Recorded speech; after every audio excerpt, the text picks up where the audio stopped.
Good day po mga idol. Sa harap lang po ng shop namin na maliit, dyan lang po kinalas yung gulong ng motorsiklo. Ganda ng motorsiklo ng customer ko, si Idol. Ganda ng motor niya. Ayan po, kinalas po namin. Tapos, sinalang na po namin sa mag-press machine. Ayan po, check ko lang po yung lock niya. Napaka-simple lang po ng pag-lock namin ng mags. Ayan no. Double nut lang po at saka handle na may pin sa kabilang nakalock din po. Ayan.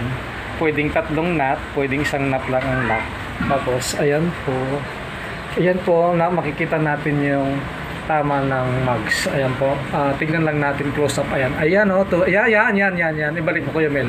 Balik mo. Yan yung tama na yan. Dapat mawala na po yan pag natapos po natin maayos ito. Maayos po namin to mga idol within 5 minutes. Yes, ngumiti na naman ang assistant ko. Thank you. Bye-bye.